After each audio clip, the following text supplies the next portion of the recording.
como Ele merece. Faça o seu melhor. Aleluia.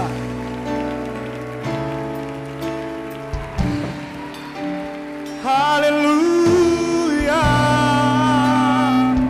Sim, Deus, te exaltamos, Senhor. Essa festa é para ti, Deus. Entronizamos o teu santo nome. Aleluia, Jesus. Glórias ao teu nome para sempre, Deus. Queremos te dar o nosso melhor. Aleluia.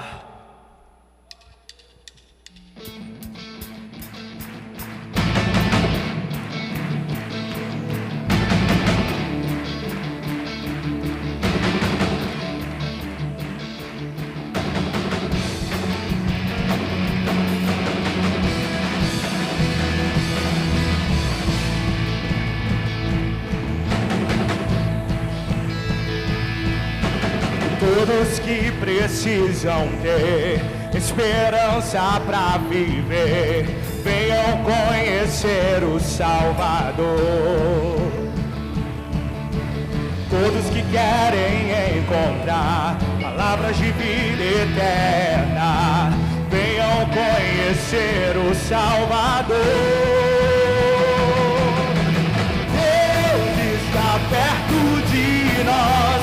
Chove o seu amor, reina o seu amor.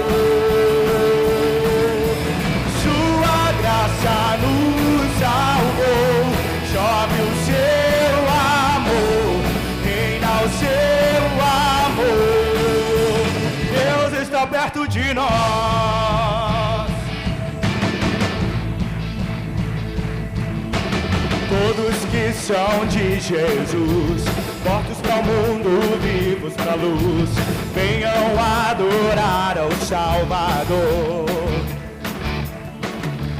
Todos que sabem perseverar, a fé que tudo vencerá, venham adorar ao Salvador. Vem, Deus está perto de nós. Chove o seu amor, reina o seu amor. Sua graça nos salvou. Chove o seu amor, reina o seu amor. Deus está perto de nós.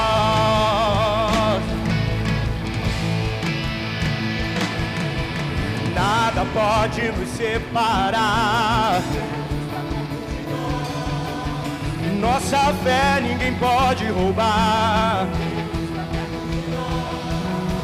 O seu trono não se abalará. Não há mais nem o temor, nos libertou, perto está o Senhor. Deus está.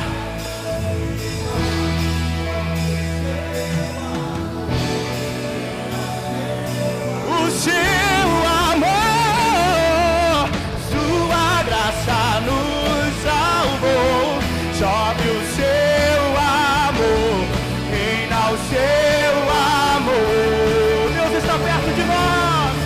Deus está perto de nós. Chove o seu amor, reina o seu amor. Sua graça nos salvou. Chove o seu amor, reina o seu amor. Deus está perto de nós.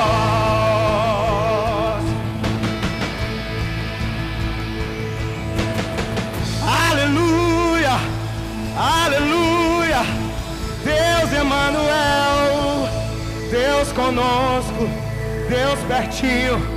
Glórias ao teu nome, Senhor, porque o Senhor está perto, porque o Senhor está conosco. Você tome a sua Bíblia agora e você vai levantá-la mais alto que você puder. Bem alto, mais alto mesmo. Olhe para a pontinha dela e eu quero que você diga comigo assim: esta é a minha Bíblia. Eu sou o que ela diz que eu sou. Eu tenho o que ela diz que eu tenho. Eu posso fazer o que ela diz que eu posso fazer. Hoje eu serei tocado pela palavra de Deus. Eu audaciosamente confesso que a minha mente está alerta, meu coração está receptivo. Eu estou pronto para receber a incorruptível, a indestrutível, sempre viva semente da palavra de Deus. Eu nunca mais serei o mesmo. Nunca, nunca, nunca. Em nome de Jesus. Amém. Pai, venha falar aos nossos corações e dos nossos corações, ó Pai, para todo o Brasil. Conceda ao pregador a tua sabedoria, a tua graça e a tua unção, Senhor, que a tua palavra nos desafie, nos edifique, nos console, nos exorte e possa trazer salvação, reconciliações e esperança aos corações. Em nome de Jesus. Amém. Vamos assentarmos.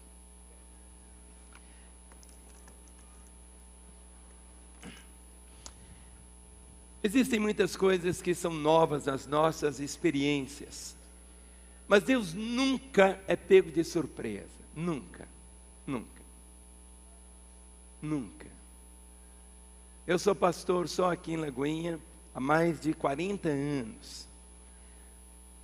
Mas eu nunca vi Belo Horizonte, como nunca vi também o nosso país, experimentar o que temos experimentado nos últimos dias. Nunca houve manifestações assim. Eu queria então buscar do Senhor, Deus, mostra na Bíblia, Senhor, onde aconteceram manifestações. Onde aconteceram manifestações, eu quero conhecer. Eu preciso conhecer para poder ensinar as minhas ovelhas como agir, como fazer e fazer bem e fazer biblicamente. Existe um ditado, não está na Bíblia, que diz assim: a voz do povo é a voz de Deus. Normalmente, quando as pessoas se reúnem numa grande manifestação, e estamos vivendo um tempo assim, onde essas manifestações, bem no começo, não tinha assim muita liderança, não era organizada, tinha propósitos assim, alguns bem definidos em alguns pontos, mas as famílias saíram para as ruas. Eram vovô, vovó, os netinhos, o marido, a mulher, os filhos, era aquela marcha, era uma caminhada.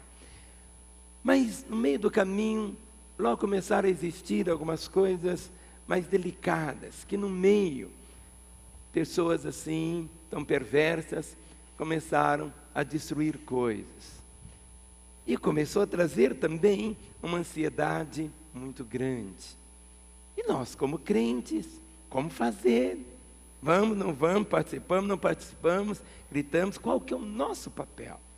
Eu queria mostrar para os irmãos as manifestações que temos no Novo Testamento.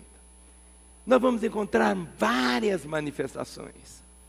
A mais terrível que aconteceu está aqui em Mateus capítulo 27. Mateus capítulo 27, nós vamos encontrar a manifestação mais terrível que já foi presenciada sobre a face da terra. Mateus 27, a partir do versículo 20. Diz assim. Vamos começar pelo versículo 11, para ficar bem dentro do contexto, para os irmãos compreenderem bem. As massas ali em Jerusalém, a população de Jerusalém praticamente toda veio ao palácio de Herodes se manifestar contra Jesus e pedir a crucificação. E eles foram atendidos. Olha o que diz, verso 11. Jesus estava em pé ante o governador e este interrogou, dizendo: És tu rei dos judeus? Respondeu-lhe Jesus: Tu o dizes. E sendo acusado pelos principais sacerdotes e pelos anciãos, nada respondeu. Então lhe perguntou Pilatos: Não ouves quantas acusações te fazem? Jesus não respondeu nenhuma palavra, vindo com isso admirar-se grandemente o governador. Ora, por ocasião da festa, costumava o governador soltar ao povo um dos presos conforme eles quisessem. Naquela ocasião tinham eles um preso muito conhecido chamado Barrabás. Estando, pois, o povo reunido, perguntou-lhes Pilatos: a quem quereis que eu vos solte, a Barabás ou a Jesus chamado Cristo?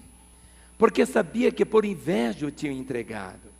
E estando ele no tribunal, sua mulher mandou dizer-lhe: não te envolvas com esse justo, porque hoje em sonho muito sofri por seu respeito. Mas os principais sacerdotes e os anciãos persuadiram o povo. Fale comigo. Persuadiram o povo a que pedisse Barabás e fizesse morrer Jesus. As multidões podem ser o quê? Manipuladas. Os principais sacerdotes e os anciãos persuadiram o povo. E o povo aqui, 2, 3, 4, 5 pessoas, você não vai chamar de povo. Eram milhares. Persuadiram o povo a que pedisse Barabás e fizesse morrer Jesus. De novo perguntou-lhes o governador: qual dos dois quereis que eu vos solte? Responderam eles: Barabás. Replicou-lhes Pilatos: que farei então de Jesus chamado Cristo? Seja crucificado. Responderam todos. Que mal fez ele? Perguntou Pilatos. Porém cada vez clamavam mais: seja crucificado. Esse era o grito: seja crucificado, seja crucificado, seja crucificado. Se você pudesse ouvir Jerusalém toda gritando: seja crucificado, seja crucificado. Vendo Pilatos que nada conseguia, antes pelo contrário, aumentava o quê? Tumulto. Mandando vir água, lavou as mãos perante o povo, dizendo: estou inocente do sangue deste justo, fica o caso convosco. E o povo todo, fale comigo, e o povo todo respondeu: caia sobre nós o seu sangue, sobre nossos filhos. Então Pilatos lhe soltou Barabás, e após haver açoitado a Jesus, entregou para ser crucificado. Que coisa tão terrível, quando a multidão sanguinolenta gritava: caia sobre nós o seu sangue e sobre nossos filhos. Quando nós olhamos a história do povo judeu depois desse momento, nós sempre vamos ver a reivindicação que eles fizeram.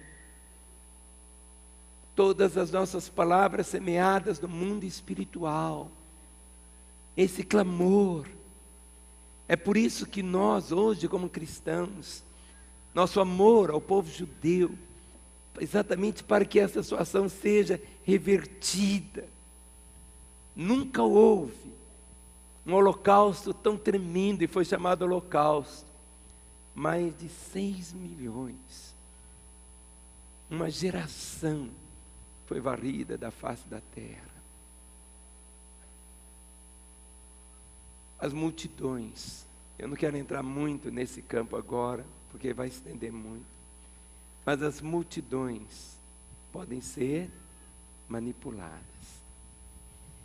Em Atos capítulo 14, você já vai encontrar a igreja, vai encontrar o povo, já vai. Ou você vai perceber como que essas situações aconteciam. Atos 14, verso 5 até o verso 7. Paulo e Barnabé estavam numa cidade chamada Icônio. Era uma cidade relativamente pequena. Mas olha o que está escrito: e como surgisse um tumulto dos gentios e judeus, associado com as autoridades, para os ultrajar e apedrejar. Sabendo eles, fugiram para Listra e Derbe, cidade de Licaônia e circunvizinhança, onde anunciaram o Evangelho. Paulo e Barnabé provocaram exatamente isso, uma convulsão na cidade, um tumulto de judeus e gentios associado com as autoridades para fazer o quê? Os ultrajar e apedrejar. Quando eles tomaram conhecimento disso, eles fugiram, foram embora. Atos capítulo 19. Atos capítulo 19. Do verso 23 em diante. Você vai encontrar um homem chamado Demétrio. Ele era fazedor de imagem de escultura. E olha a confusão que esse homem proclama. Olha a manifestação que ele faz. Atos 19, a partir do verso 23. Quem achou, diga amém. Agora não olhe para mim, olhe para a sua Bíblia, que eu vou fazer a leitura. Diz assim: por esse tempo houve grande o quê? Alvoroço. Houve o quê? Alvoroço. Houve o quê? Alvoroço. Por esse tempo houve grande alvoroço acerca do caminho, pois um ourives chamado Demétrio, que fazia de prata nichos de Diana e que dava muito lucro aos artífices, convocando-os juntamente com outros da mesma profissão, disse-lhes: senhores, sabei que deste ofício vem a nossa prosperidade, e estáis vendo e ouvindo que não só em Éfeso, mas em quase toda a Ásia, este Paulo tem persuadido e desencaminhado muita gente, afirmando não serem deuses os que são feitos por mãos humanas.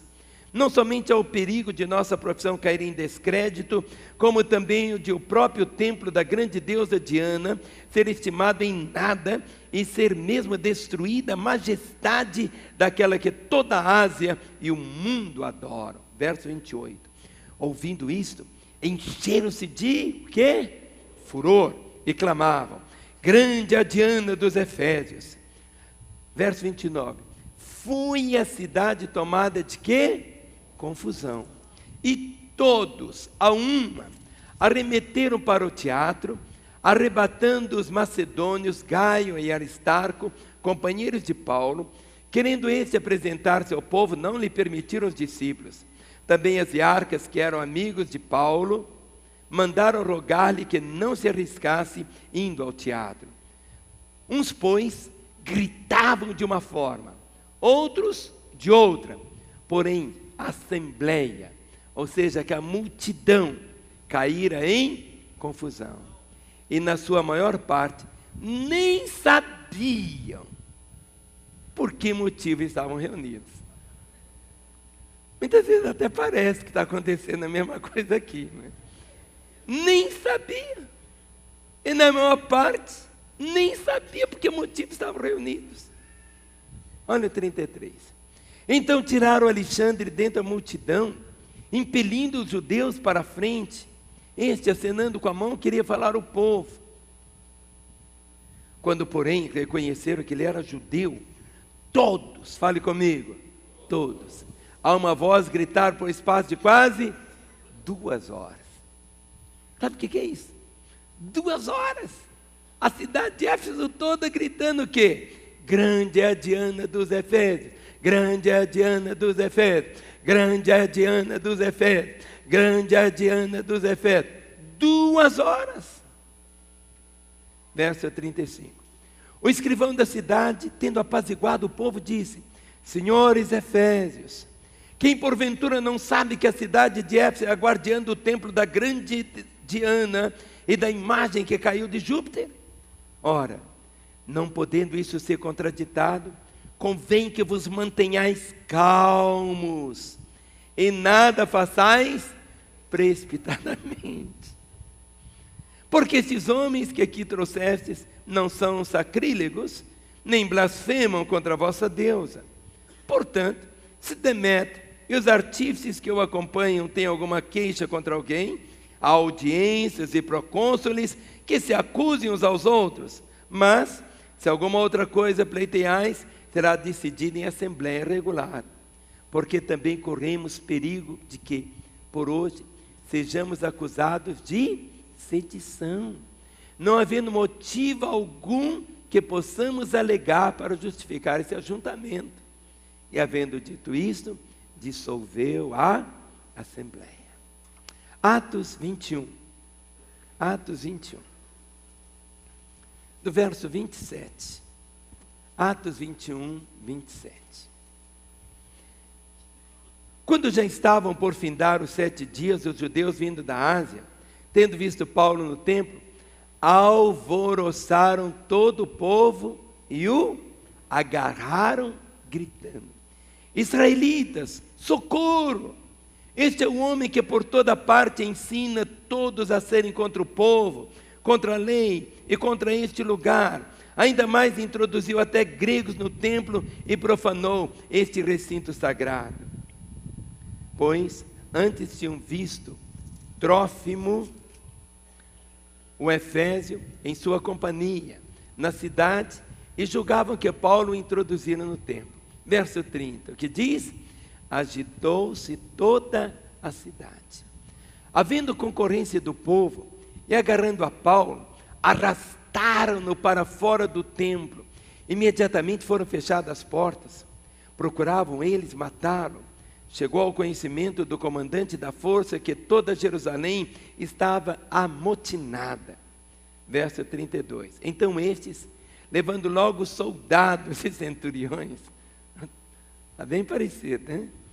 Correu para o meio do povo. Ao verem chegar o comandante e o soldado, cessaram de espancar Paulo. Aproximando-se o comandante, apoderou-se de Paulo e ordenou que fosse acorrentado com 2 cadeias, perguntando quem era e o que havia feito. Na multidão uns gritavam de um modo, outros de outro. Não podendo ele, porém, saber a verdade por causa do tumulto, ordenou que Paulo fosse recolhido à fortaleza. Ao chegar às escadas, foi preciso que os soldados o carregassem por causa da violência da multidão, pois a massa do povo seguia gritando: mata-o, mata-o, mata-o. E quando Paulo ia sendo recolhido à fortaleza, disse ao comandante: é-me permitido dizer-lhe alguma coisa? Respondeu ele: sabes o grego? Não és tu porventura egípcio, que há tempo sublevou e conduziu ao deserto 4.000 sicários? Respondeu-lhe Paulo: eu sou judeu, natural de Tarso, cidade não insignificante da Cilícia, e rogo-te que me permitas falar ao povo.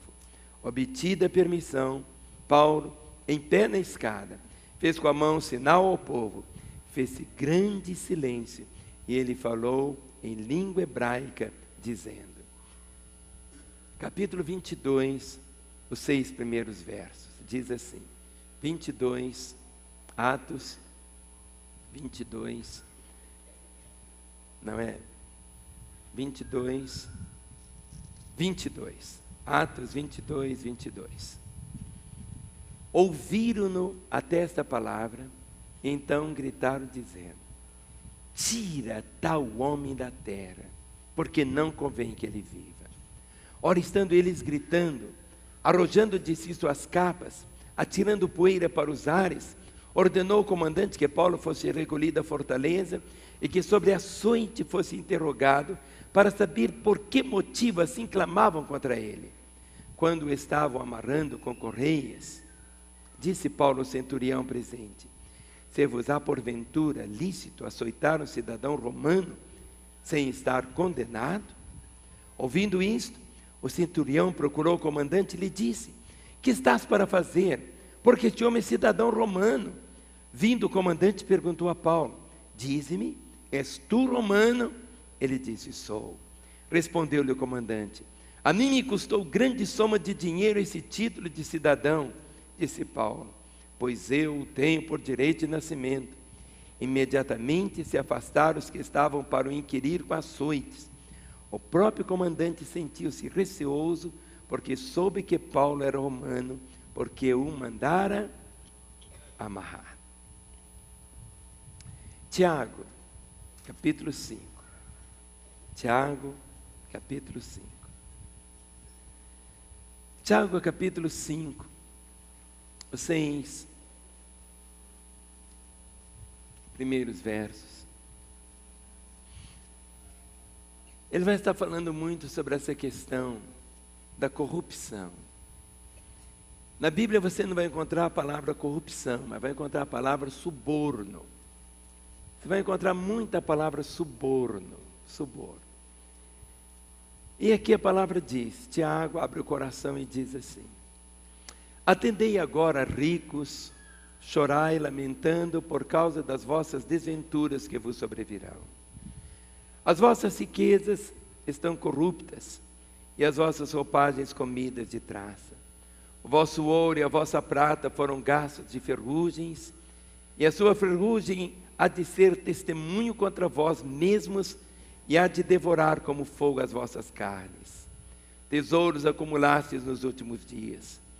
Eis que o salário dos trabalhadores que ceifaram os vossos campos, e que por vós foi retido com fraude, está clamando. E os clamores dos ceifeiros penetraram até os ouvidos do Senhor. Tendes vivido regaladamente sobre a terra, tendes vivido os prazeres, tendes engordado o vosso coração em dia de matança, tendes condenado e matado o justo, sem que vos faça resistência. Quando lemos isso, é tão interessante que no livro de Êxodo, vamos voltar um pouquinho, o que é falado hoje, o que existe e que traz essa comoção tão forte no nosso país, a questão da corrupção, mas já está escrito de uma forma assim, tão clara, na palavra do Senhor, a consequência para todos estes que adquirem ou procuram viver ou têm qualquer coisa na área de corrupção. O fim deles é sempre uma desgraça. Êxodo capítulo 23, o versículo de número 8. Êxodo 23, o versículo 8. Diz assim: também suborno não aceitarás, porque o suborno cega até o perspicaz e perverte as palavras dos justos. A questão da corrupção não está apenas lá em Brasília ou em tantos outros lugares. Há muitas vezes nós deixamos as coisas acontecerem. Quem sabe muitas vezes, algumas vezes, você atravessou um sinal de trânsito que estava fechado e veio um moço, e aí logo uma conversa, e ali veio um suborno. Quantas vezes as pessoas dizem, dentro da nossa cultura, o guarda chega e diz: eu não viu o sinal fechado? Ele diz: eu vi o sinal fechado, eu não vi, foi o senhor. Não é preciso vê-lo, é diferente. Quando olhamos o que está aqui, também suborno não aceitarás. Jesus falou que nós somos o sal, mas ele disse: se o sal perder o seu sabor, ele não presta para nada, a não ser para ser jogado fora e ser pisado pelos homens. Porque o suborno cega até o perspicaz e perverte as palavras dos justos. Provérbios capítulo 17, o verso 23. Provérbios 17, o verso 23. Não há nada oculto que não venha a ser revelado. Mais dias, menos dias, tudo vem à tona. Tudo. E aqui em Provérbios diz assim: o perverso aceita suborno secretamente para perverter as veredas da justiça. Porque o perverso aceita suborno secretamente para perverter as veredas da justiça. Isaías, um profeta do Senhor, olha o que ele fala. Isaías capítulo 1. Isaías traz exatamente para a nossa realidade de hoje, o momento que vivemos, uma palavra profética e as consequências. Isaías capítulo 1, verso 23, ele diz: os teus príncipes são rebeldes e companheiros de ladrões, cada um deles ama o suborno e corre atrás da recompensa, não defendem o direito do órfão e não chega perante eles a causa das viúvas. Que retrato esse? Os teus príncipes são rebeldes e companheiros de ladrões. Cada um deles ama o suborno e corre atrás de recompensas. Não defendem o direito do órfão e não chega perante eles a causa das viúvas. Isaías capítulo 5. Isaías 5, o verso 23. Isaías capítulo 5, verso 23. Que haja, meus irmãos, nosso clamor para que haja, no meio dessa convulsão que estamos vivendo, um tempo de cura para a nossa terra. Por isso diz, os quais, olha o verso 23, os quais por suborno, por corrupção, justificam o perverso, e ao justo negam a justiça. Os quais por suborno justificam o perverso, e ao justo negam a justiça. Isaías 33, verso 15. Isaías 33, o versículo de número 15. O que anda em justiça e fala o que é reto, o que despreza o ganho de opressão, o que com gesto de mão recusa aceitar suborno, o que tapa os ouvidos para não ouvir falar de homicídios e fecha os olhos para não ver o mal, com um gesto de mãos recusa aceitar suborno, o que tapa os ouvidos para não ouvir falar de homicídios e fecha os olhos para não ver o mal. Hoje, os maiores índices de audiência nas televisões são os programas que mais mostram homicídios, roubos, situações. E parece que dentro do coração do nosso povo começa a existir ao mesmo tempo um sadismo em ver durante tanto tempo tanta desgraça. Nós, como crentes, nos identificamos com a dor, procuramos mudar, mas nós temos que levantar exatamente essa compreensão de uma forma como deve ser feita. Em Atos capítulo 5, falando novamente de manifestações, você vai encontrar em Atos capítulo 5, verso 36 e 37.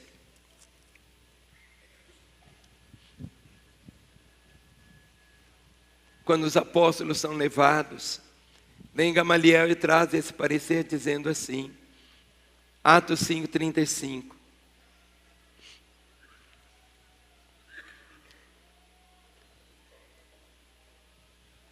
Ele disse, israelitas, atendei bem no que ides fazer esses homens. Porque antes desses dias se levantou Teudas, insinuando ser ele alguma coisa, ao qual se agregaram cerca de 400 homens, mas ele foi morto, e todos quando lhe prestavam obediência, se dispersaram e deram em nada. Depois destes levantou-se Judas, o Galileu, nos dias do recenseamento, e levou muitos consigo, também este pereceu. E todos quantos lhe obedeciam foram o quê? Dispersos. Em Atos 19, verso 40. Atos 19, o verso 40. Você vai encontrar aqui novamente essa palavra, mas é a palavra sedição. Porque também corremos perigo de que hoje sejamos acusados de sedição, por não havendo motivo algum que possamos alegar para justificar este ajuntamento. Quando lemos sobre o que Paulo, que experimentou tudo isso, e na carta que ele escreve aos Romanos, ele já tinha passado por tudo isso, mas no capítulo 13 de Romanos, nós encontramos aqui um princípio para a nossa vida. Romanos capítulo 13 de Romanos, os 7 primeiros versos. Quem achou, diga, eu achei. Olha para o irmão que está ao seu lado e diga, meu irmão, guarde no seu coração isso. Está escrito assim, todo homem esteja sujeito às autoridades superiores, porque não há autoridade que não proceda de Deus, e as autoridades que existem foram por ele instituídas. De modo que aquele que se opõe à autoridade resiste à ordenação de Deus, e os que resistem trarão sobre si mesmos condenação.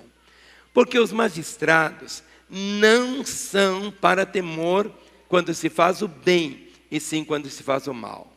Queres tu não temer a autoridade? Faz o bem, e terás louvor dela, visto que a autoridade é ministro de Deus para teu bem. Entretanto, se fizeres o mal, teme, porque não é sem motivo que ela traz a espada, pois é ministro de Deus, vingador, para castigar o que pratica o mal. É necessário que lhe estejais sujeitos, não somente por causa do temor da punição, mas também por dever de consciência. Por esse motivo também pagais tributos, porque são ministros de Deus, atendendo constantemente a esse serviço. Pagai a todos o que lhe é devido. A quem tributo, tributo. A quem imposto, imposto. A quem respeito, respeito. A quem honra, honra. Dentro do nosso sistema, que é um sistema democrático de governo, nós temos liberdade de poder questionar tudo isso que estão aqui, de tributo, de imposto. Não é errado nós podemos fazer isso. Agora, diz aqui algo que nós temos que ter esse entendimento. Por isso eu quero que você chegue comigo em 1 Pedro, capítulo 2. 1 Pedro, capítulo 2, versículos 13 e 14. 1 Pedro, capítulo 2, verso 13 e 14. Quem está aprendendo alguma coisa? Levante a mão. Eu quero que você aprenda muita coisa hoje que estamos terminando aqui. Diz assim, 1 Pedro 2, 13 e 14. Sujeitai-vos a toda instituição humana por causa do Senhor, quer seja o rei como soberano, quer as autoridades como enviadas por ele, tanto para castigo dos malfeitores, como para o louvor dos que praticam o bem. Leia comigo esses dois versos. Vamos ler juntos? Sujeitai-vos a toda instituição humana por causa do Senhor, quer seja o rei como soberano, quer as autoridades como enviadas por ele, tanto para castigo dos malfeitores, como para o louvor dos que praticam o mal. Agora preste atenção. Isto não significa que devemos, como cristãos, obediência absoluta ao Estado. Porque quando houver uma interferência do Estado na nossa fé, na nossa crença, na nossa integridade, nossa consciência, ela está cativa à Bíblia como última instância. Ou seja, o Estado pode falar assim, olha, adulterar, você pode fazer à vontade. Mas nós não vamos seguir isso, porque nós temos o quê? A palavra. Ou seja, o que eu quero que os irmãos entendam, que nós não devemos, como cristãos, obediência absoluta ao Estado. Nossa consciência, ela está cativa à Bíblia como instância última. Quando existe conflito, quando o Estado exige de mim aquilo que a Bíblia proíbe, eu devo obedecer a Deus e não aos homens. Esse é o princípio. Quando o governo coloca-se contra valores e princípios de Deus, o Estado corrompe o seu papel dado por Deus. Porque as leis do Estado são leis o quê? Meramente o quê? Humana. Em contraste com as leis que são, da Bíblia, que são leis divinas. Sabe? Quando existirem esses conflitos, cabe ao cristão, a você, uso legítimo para discordar e alertar o Estado. Essas manifestações têm acordado o Estado. Ou seja, mas essas manifestações, elas devem ter o seu limite também. Ou seja, quando ultrapassa o limite para o vandalismo, aí as coisas são diferentes. Nossa bandeira, nossa luta, como hoje temos orado, não é contra a carne, nem contra o sangue. É uma luta espiritual. Você, meu irmão, pode ir nas manifestações, pode. Ainda que muitas vezes é difícil para você, no meio de milhares de pessoas, se guardar. Eu estava ouvindo uma quando passava, e os gritos de ordem na hora, assim, eram tantos palavrões, e aqueles palavrões, assim, que contagiavam também. E ao mesmo tempo eu fiquei pensando, um irmão ali no meio, ele pode ser levado também a se contaminar. Ou seja, são gritos de ordem, que são gritos assim, que mandam a pessoa para aquele lugar que nós nunca queremos nem ouvir. Ou seja, falam assim. Ou seja, nós temos nossa vida. Algo que você precisa. Guarde isso. Quando Paulo escreveu isso, foi o início da igreja. Foi um período em que o imperador era um déspota, terrível. Milhares e milhares de irmãos eram mortos. Mortos por causa da fé. Eu estive na Coreia do Sul. Em 96, parece. E uma das coisas que mais me impressionou, que eu fui num museu. É um museu de um respeito assim muito grande. Na Coreia, quando as pessoas entram assim no templo, normalmente eles tiram o sapato. Ninguém entra em casa de sapato. Mas quando eu entrei naquele museu, o respeito era tão grande. Era um museu evangélico. As paredes estavam todas cobertas de fotos. Fotos e fotos e fotos. Fotos de pastores, evangelistas, diáconos. Durante o período da Segunda Guerra, o Japão dominou a Coreia. Impôs a língua japonesa aos coreanos. Impôs os costumes japoneses. Impôs o culto ao imperador. Porque o imperador japonês era considerado Deus. Era considerado um Deus. E aí começou um conflito na igreja. Porque os pastores não ensinavam e orientavam os irmãos a não adorarem o imperador como Deus, porque não era Deus. Os japoneses estavam dominando, tinham dominado a Coreia. E o que começou a acontecer? Eles eram mortos. Mortos. Eu via aquela quantidade de fotos. Milhares. E o nome deles ali embaixo. Que morreram, mas não se prostraram diante do imperador. Era somente eles falarem assim, tudo bem, é isso.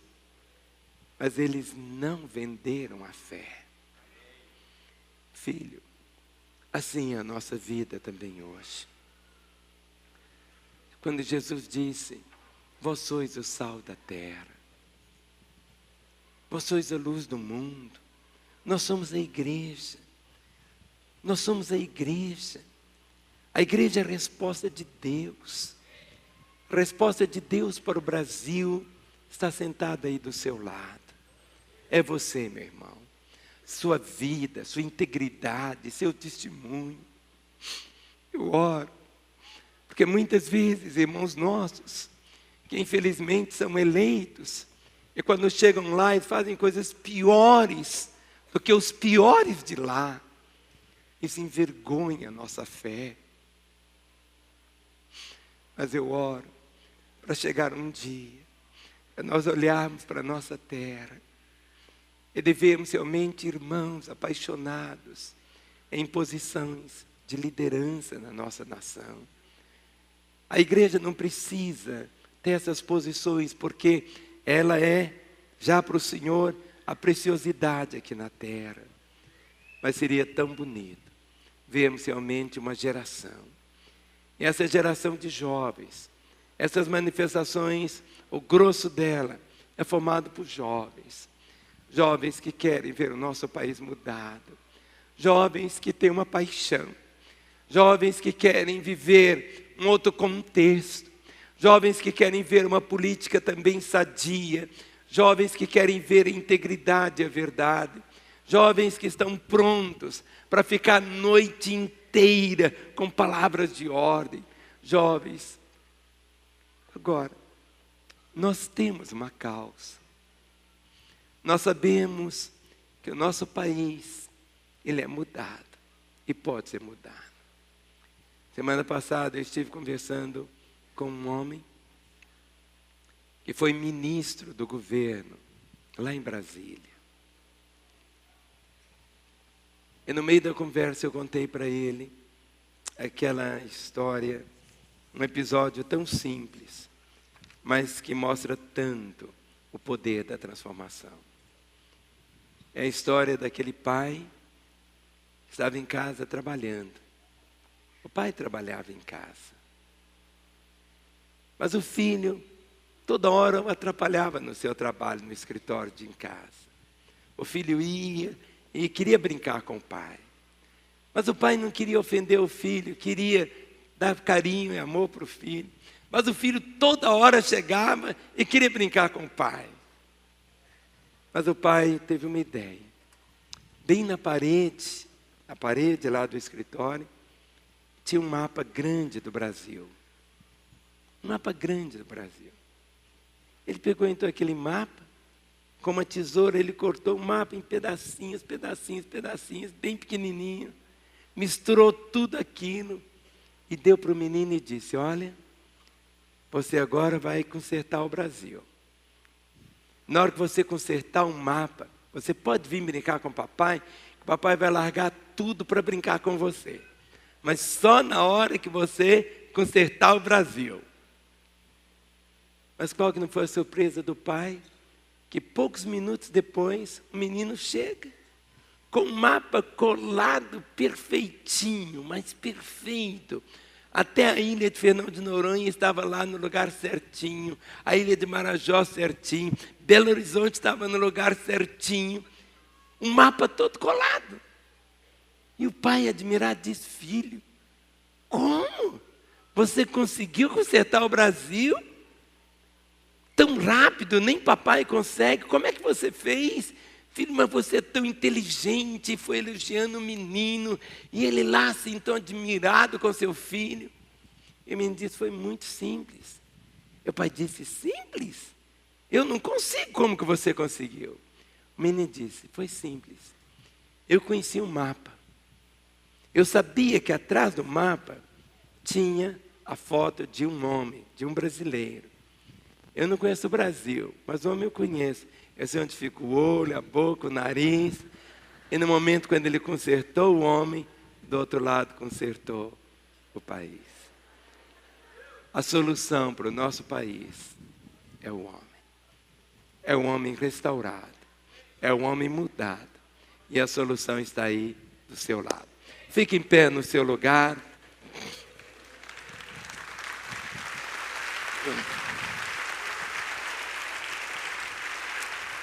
Dê essa mão que aplaudiu ao irmão que está aí ao seu lado. Os músicos tomem seus lugares. Olhe para mim. Existem pessoas que veem uma dificuldade em cada oportunidade. E outras que veem uma oportunidade em cada dificuldade. Nos dias que nós estamos vivendo, são dias aparentemente delicados. Nesta quarta-feira, o Brasil vai julgar aqui. Mas nessa quarta, nós teremos aqui a reunião dos homens e das mulheres diante do trono. Nossa vida vai ser a mesma. Nós nunca vamos deixar de fazer algo sob qualquer tipo de ameaça. Não. Eu sei que nessa quarta, a reunião não será separada os homens e as mulheres. Homens casados, solteiros, viúvos, todos aqui. As mulheres também. Pode parecer uma incoerência até. Pode parecer assim como, plena quarta-feira, dia de jogo do Brasil, a igreja se reunir. É porque para nós, Jesus, Ele é mais precioso do que qualquer outra coisa. E nós queremos fazer uma festa para Ele, dizendo: Senhor, Tu és precioso. Nós queremos acabar com o jeitinho brasileiro. Ontem eu assisti o jogo do Brasil. E no primeiro jogo, primeiro gol, todos falaram: foi um gol de impedimento. Foi um gol de impedimento. Mas vai chegar o tempo dos jogadores voltarem para o juiz e falar: olha, anule esse gol, porque ele não vale. Foi de impedimento, não vale. Estava impedido, não vale. Não queremos nunca soltar foguetes por coisas erradas. Não queremos, a igreja, a palavra diz que a natureza aguarda a manifestação dos filhos de Deus. O Brasil aguarda que todos nós, a começar aqui de Lagoinha, possamos ser tão íntegros. Sal é essa característica, ele é branco. Sal não é para ter impureza. O sal, ele não perde. O sal, quando você coloca ele na sopa, ele desaparece. Não tem um grãozinho de sal, desaparece. A glória não é para um pedacinho, o irmão Beltrano, Ciclano, o pastor fulano. É o sal. O sal conserva, o sal cura. Nós queremos viver isso. Há uma música que nós vamos orar cantando agora. Nós queremos cantar, orando ao Senhor. A mesma música cantamos de manhã, qual foi? Casa de oração. Queremos ser essa casa. Vê se tem alguém que não está dando a mão. Aí no corredor, tanta gente. Nós vamos entender isso. Vamos começar, o cristão tem a facilidade de obedecer. Vamos guardar isso. Eu quero viver assim. Todas as vezes que houve esses ajuntamentos, no meio dele sempre pode existir alguém. Se você estiver na marcha, seja luz. Na marcha você está ali, não para dar palavras de ordem, mandando pessoas ir para aquele lugar, mas é para você também se ajoelhar. Eles vão respeitar você. Quando você se dobrar no meio dali, dizendo: Senhor, sara minha nação, Senhor. Senhor, sara minha terra, Senhor. Senhor, que nossos governantes sejam governados pelo Senhor. Ó Deus, traz à luz tudo que está oculto. Esse é um tempo de Deus fazer flutuar tudo aquilo que está lá embaixo de podridão, para vir para cima, para ser curado. Nós queremos ver nossa terra curada. E a promessa diz: eu curarei, eu sararei. Meus netos vão crescer numa terra curada e vão ter orgulho. Eu tenho orgulho de ter nascido aqui. Mas eu quero mais do que isso, que não seja uma coisa tão utópica, de ver a nossa nação cumprindo o papel dela. A igreja do Brasil é a igreja que mais tem crescido no planeta, mas é uma igreja que não pode de forma alguma compactuar-se com o pecado, com a desgraça. Nós somos agentes de transformação. Então levante a mão do seu irmão e vamos orar cantando. Faz de nós uma casa de oração para a cura desta nação. Derrama em nossos corações um clamor.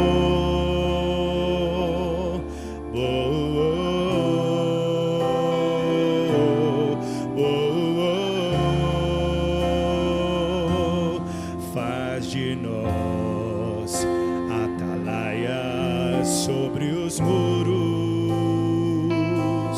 que não não cessem de clamar diante de ti.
Derrama em nossos corações um clamor.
Deixa subir o seu clamor.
Que nossos olhos possam ver a cura do Senhor para nossa terra.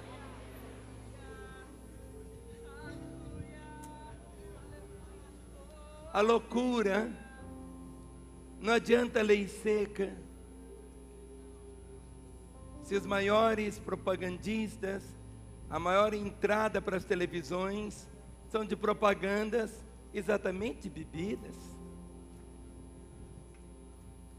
As propagandas mais bem feitas são as de bebidas.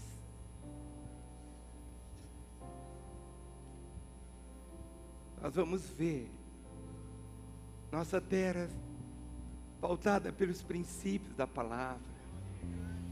Nossa terra, quando foi descoberta, ilha de Vera Cruz, terra de Santa Cruz e Brasil.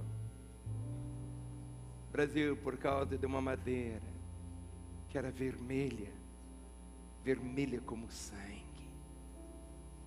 Nós carregamos o nosso nome, algo que tem uma história. Queremos ver a nossa terra mudada. A mudança vem através de cada um. Por isso eu quero que você coloque suas duas mãos no coração. Se tem alguém assentado agora, coloque-se em pé. Coloque as mãos no coração. Feche os seus olhos. Ore comigo dizendo: Senhor Deus, um dia o Senhor mudou o meu coração.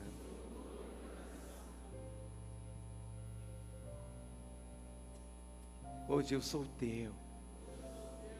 E eu quero ser esse agente de transformação. Quero ser o sal, a luz, todos os momentos.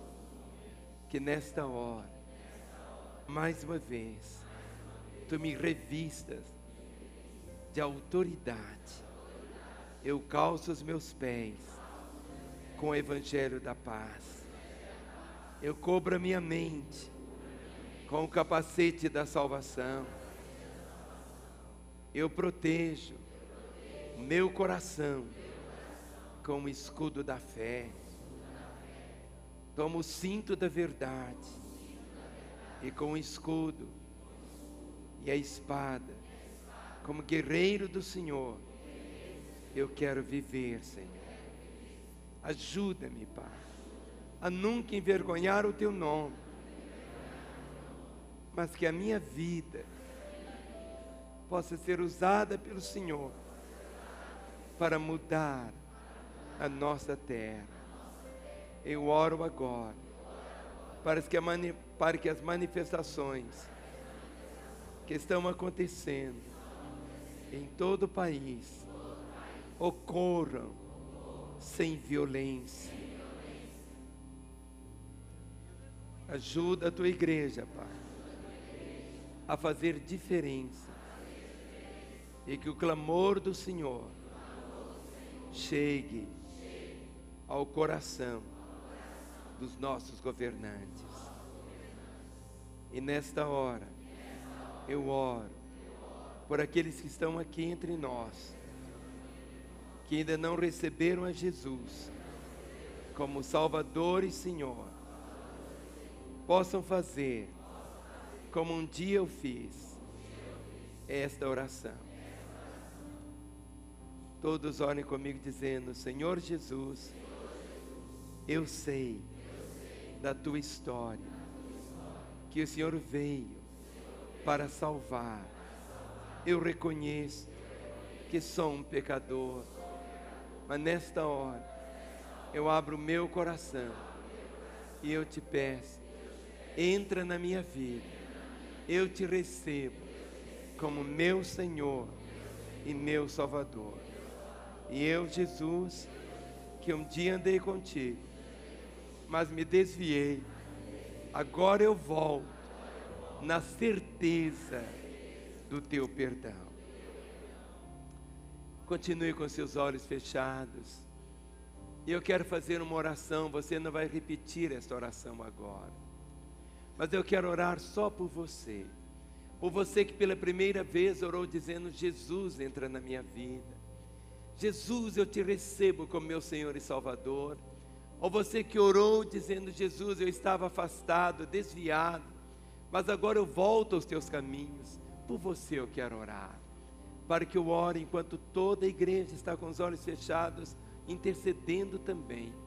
Você que hoje entrega a sua vida a Jesus, você que o recebe como seu Senhor e Salvador, ou você que se reconcilia com Ele, para que eu ore por você, levante uma das suas mãos, onde você estiver, sem constrangimento algum. Aquele moço de blusa azul, de blusa amarela, aquela moça de blusa verde, levante mais alto que você puder a sua mão. Eu estou vendo essas mãos erguidas. Hoje você que quer esse encontro com Deus, levante bem alto a sua mão, mais alto que você puder. Isso, pode abaixar, abra os olhos. Agora eu vou pedir, enquanto cantarmos essa verdade que cantamos, eu vou pedir que todos vocês que levantaram as mãos, deixem seus lugares e venham até aqui à frente. Nós vamos orar por vocês agora, lá da segunda galeria, da primeira, aqui no térreo. Você que hoje se reconcilia com Jesus, você que hoje entrega a sua vida a Ele, esta é a hora de Deus para a sua vida. Pode vir. Desta nação, vem. É a hora de Deus para a sua vida. Nossos corações, vem. Um clamor.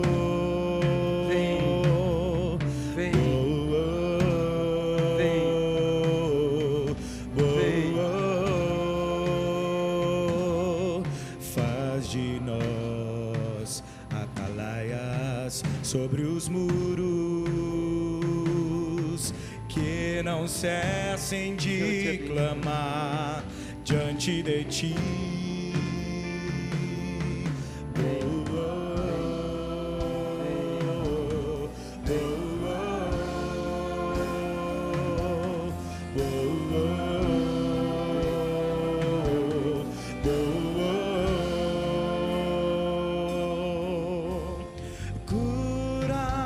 Restaura nossa sorte, levanta as ruínas daquilo que um dia foi tua glória.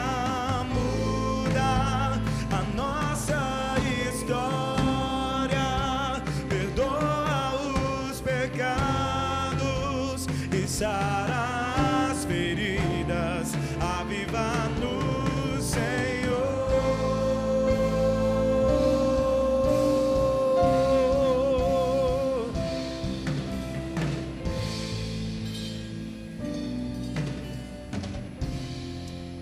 Você que está aí no seu lugar, mas você sabe que seu lugar não é mais aí, mas é aqui.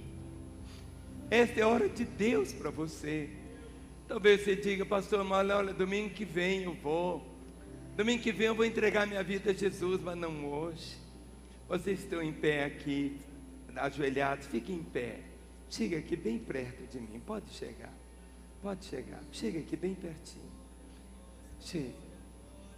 Jesus, ele disse assim: aquele que vem a mim, de maneira alguma eu lançarei fora, e ninguém os arrebatará das minhas mãos. Quando você disse: Jesus, entra na minha vida, ele entrou, para nunca mais sair. Ou você que hoje se reconcilia com ele, tal qual o filho pródigo que volta para a casa do pai, tudo será tão novo, tão diferente na história de vocês, porque ele os ama. Ele tem sempre o melhor para o coração de vocês. A igreja vai estender as mãos agora. Toda a igreja. Queria pedir aos consolidadores que se aproximassem, meus pastores se aproximassem. Esses corações agora. A igreja lá na segunda galeria, no térreo, estenda as mãos. Pai, na autoridade do nome de Jesus, desligamos dessas vidas, ó Deus, todo o poder das trevas e ligamos cada uma delas com a tua vida, para que a partir de agora possam viver como filhos amados e queridos do Senhor, e que jamais possam te deixar. Ó Pai, comece na vida de cada um deles a transformação do Brasil a respeito desse gesto que eles fazem, de voltarem para o Senhor e se entregarem ao Senhor. Eu os deixo dentro do teu coração a partir de agora, em nome de Jesus. Amém.